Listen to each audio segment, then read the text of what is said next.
Hey guys, welcome back to the channel. I'm Tinesha Davis, and in this video we're gonna do something that I was inspired by watching Tony Daly, who is a vlogger. She has a vlog channel, and basically every now and again she does a video where she actually responds to some of the comments in her previous videos right here live with you. And I actually enjoy watching those videos from her. So I said, let me try to do something the same way. Because what I find is sometimes people make great comments that I feel like is great information. And I know, obviously, not everybody reads all the comments. Or you may have watched the video and read comments before a comment was made or whatever. So I just feel like it's a way to share useful information. And then also there are things where people may have asked me a question that I know other people have asked, or maybe several people asked. And so what better way, once again, to come on here and answer those questions so that more of you can hear the answers. And then sometimes some of y'all just want a good old-fashioned clap back, and I'm here because clap back season. My spirit is always ready for it. I'm not sure if I should really do that though. Not really the best energy. Really isn't. But in the meantime, we're going to respond to some of these questions, comments, concerns from some of our past videos. I hope that if I can keep this up, because obviously, look at me now. I'm at a charging station and I'm forever trying to make good use of my time. So right now I'm at a charging station, so I just felt like it would be good use of my time to record a video while I'm waiting for my car to do what my car be doing. Yeah, I'm also on my way to go do my taxes, y'all. It's a Saturday.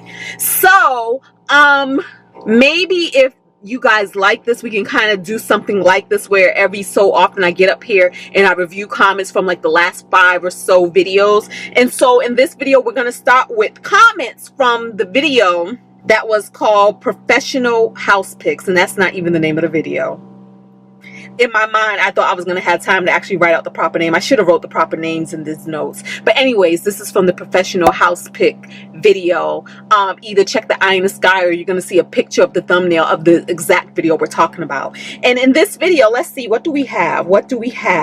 This tells me I didn't copy and paste right because I got 2 of the same comments right here. So what this means is I was supposed to have a different comment here that I didn't capture. Oh well. This is a learning curve, y'all. We new to this. So the first comment is going to be from CM Drew. Oh, I know. I really like this comment because CM Drew said 100,000 increase in value of the property after remodifications were done.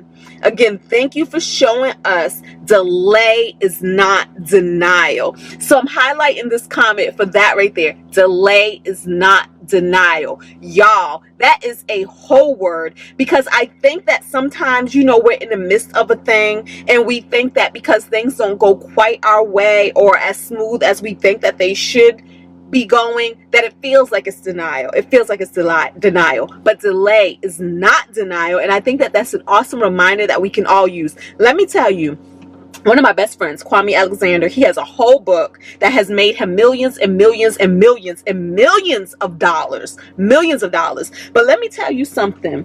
This book was rejected over 25 times. Rejected, denied. But was it a denial? Or was it just a delay to the yes? And he gives a story where he says, it's almost as if you're going to a party, right? And if you're at this party and there's a whole bunch of no's at this party, sometimes you have to dance with all of the no's before you finally find the yes. Sometimes. But sometimes the way our spirit is set up, we ain't got time for all of that. We're like, no, I'm leaving the party. But maybe the real answer is don't leave the party. Don't pack up all your toys and go home. Just keep partying and enjoying yourself in the meantime, because you are going to run into that yes. You're going to run into that yes. And when you run into that yes, oh my goodness, the doors that can open because you got all of the no's out of the way. I love that right there. Delay is not denial. What do I do with the phone? I'm doing the most. I'm trying to find my chapstick. Where's my chapstick? Then my car humming, making all this noise. It was supposed to have been quiet. Sometimes it hums while it's being charged. And then you got people who be walking by looking at me like, what the heck is she doing? Because they see y'all sitting there talking to me. They see y'all. Okay. In the next video, let's talk about the video that was house on the market for 3 days. The house on the market for 3 days video. The abridged title. All right. So in that video, we had a few comments. One of the comments is from Island Baby. Island Baby says, and this was a good comment that we can talk about. Island Baby says, I think as a seller, that's awesome. And what they're talking about is the fact that I got offers, right? And the offers waived their right to have an inspection. So Island Baby thinks that as a seller, that's awesome for the seller. So I think that, as a seller, that's awesome that you can find a buyer to waive inspection. But from a buyer's perspective, I don't get why someone would want to waive an inspection that could reveal a lot of issues. But I'm happy that you got your house sold, right? Now, that was a good thing because honestly, you know, if I was giving anybody advice as a buyer, I would say never waive the inspection as a buyer. Never waive the inspection contingency. However, with all things in life, we have to look at the temperature. What is the temperature outside? Because I can say every time you go outside, bring a jacket. But honestly, if it's the middle of summertime, you may not want to bring a jacket. So the problem here is, are we talking about a buyer's market or are we talking about a seller's market? This house is being sold in a seller's market, but it's actually a crazy time, but y'all already know that. But let's say this is a seller's market. A seller's market is the fact that a seller can put a house on the market and get several people competing for that same house. Now, because the competition is high, the buyers know that they have to go above and beyond. It's not even just about money. They have to do some extra things if they really want their offer to be seriously considered and or accepted, right? Because I have multiple people to choose from. So you can hold your ground all you want and say, nope, I want an inspection. But what happens when the next person says, I'm waiving the inspection? The buyer, if all things are equal, you guys are offering the same amount of money, the buyer is going to go with the person who isn't going to hold up with the inspection. Because honestly, as a buyer, you can put contingencies in. You can say, I want a 7-day inspection contingency. And what that means is that if you accept my contract, I have 7 days to get an inspection. And if I don't like what the inspection says, I'm going to back out of this offer. So as a buyer, I'm going to go with the sure bet. The sure bet is if somebody's saying they don't want an inspection contingency, that is the safest route to having this house closed. I had more people waive their inspection than I had people requesting an inspection. I even had some people who actually showed up to the house with an inspector while just looking. Like, this person is going to look at a house, but is bringing an inspector with them. Now, maybe the inspector was a family member, who knows?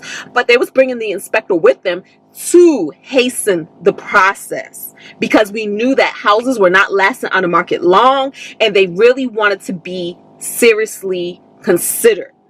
There were so many people who did come in their contract with all of these caveats.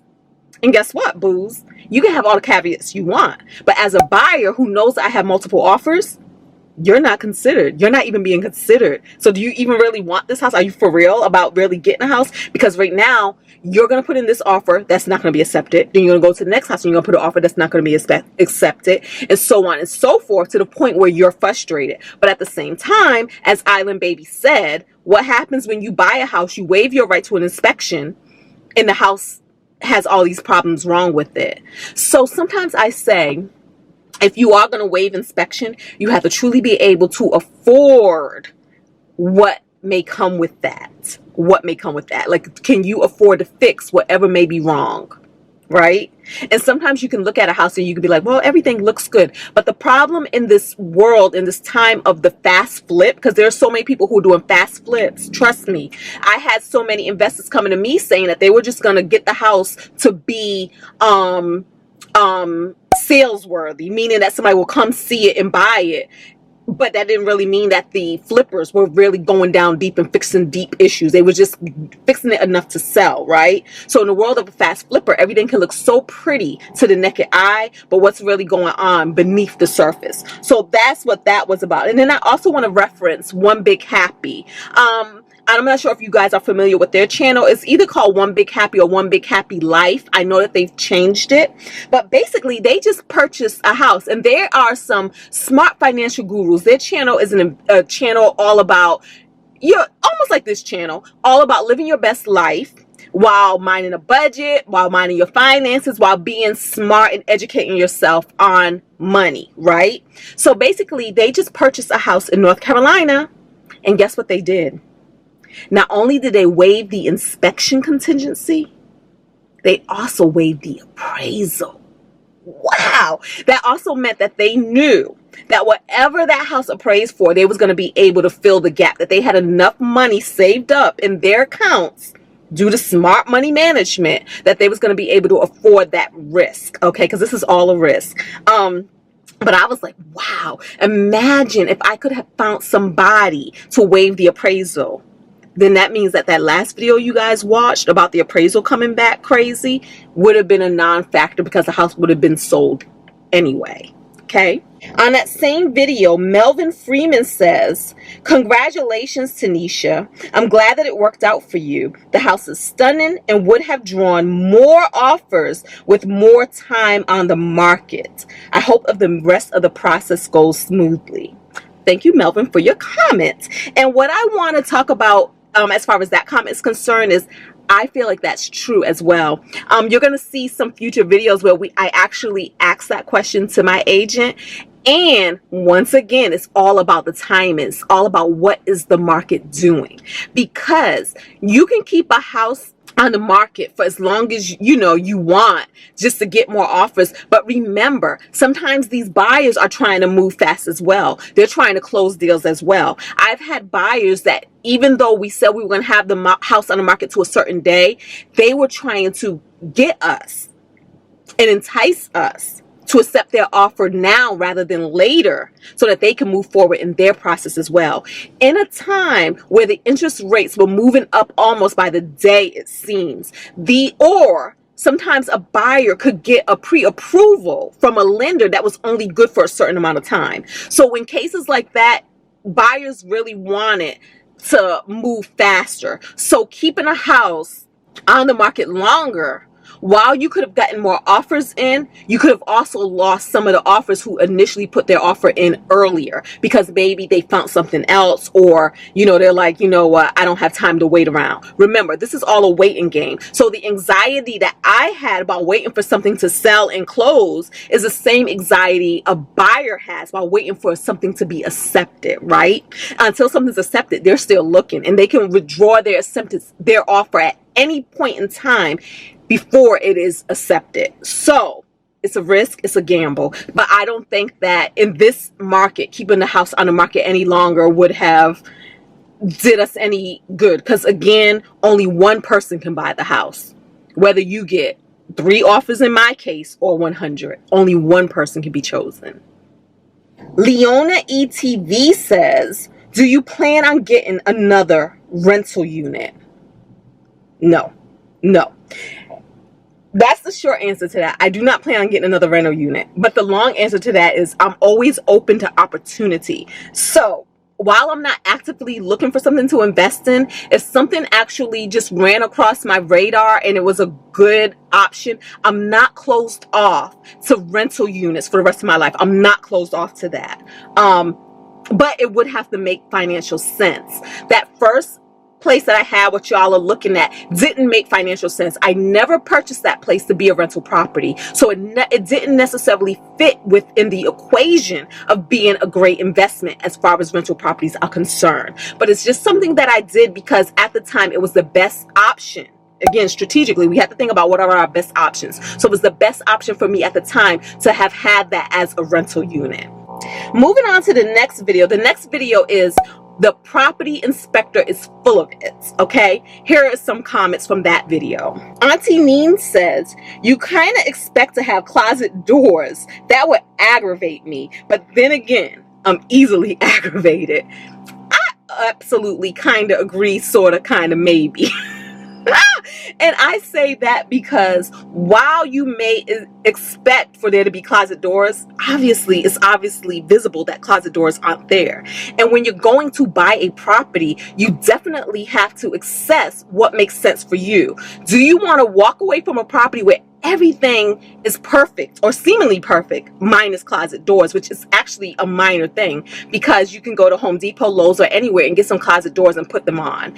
And I said in the response to that comment that I actually see so many Pinterest things where people redo rooms and they actually remove the closet door to do something else with that space, like create a little nook, create a little bed situation, and all of that. So there's so many creative things that you can do without closet doors, but not having a closet door shouldn't necessarily be a deal breaker when you compare to what else you're looking at and what else is on the market. Would you rather have closet doors or do you want a new roof? A lot of places aren't offering you new roofs. You want a closet door or do you want a new HVAC system? A lot of places aren't offering new HVAC systems. So there were a lot of pros and cons. Actually, there weren't a lot of cons with my house, but there were a lot of pros. And not having closet doors was a one con. But once again, it's up to you as a buyer. You walk in, you see there's no closet doors, and you just say, I pass. I pass. It doesn't have closet doors. I can't do this because I don't want to put closet doors on myself. I don't want to spend like $200, maybe $300 getting some closet doors. So yeah. The next comment is from Cat Wells, and there were a lot of comments like this. When I say the inspector was full of ish, they said inspectors do that. Good ones will go over and above and beyond. But here's my thing. Is pointing out that the fan has some dust on it, is that going above and beyond? Again, keep a keen eye for who is trying to bamboozle you. Who's trying to bamboozle you? Because ultimately, you're the person paying for this inspector. Are you paying for an inspector to say, hey, I seen some dust?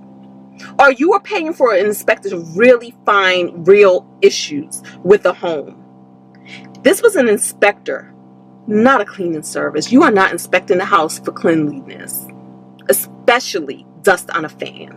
So don't be bamboozled by that, by thinking that because they said there's dust on a fan that that's a good inspector. You could see that your daggone self. But trust me, booze, there wasn't any dust on that freaking fan. What's so funny is, y'all, people are seriously looking at me like, what the heck? What the heck? All right, let's talk about September Money Moves video. So, oh gosh, I didn't do the research on this. I didn't do the research.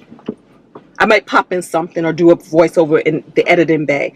But first of all, we have Larissa Espinosa says, there is an app that you can split a bill. You take a picture and put the order in category. We use it because we have people who will only put in a few dollars and they got a whole family.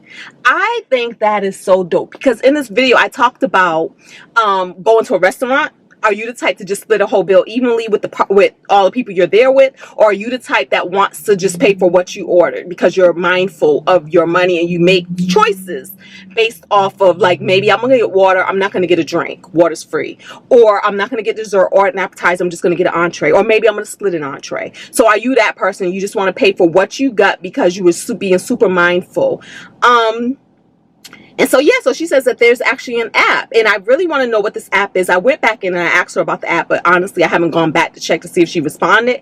But I'm going to do some research and I'm going to pop up some apps, perhaps, hopefully, here that you guys can download as well. So, yeah, so I thought that was pretty cool. Now, Valerie. But before Valerie, there was actually another person, AW.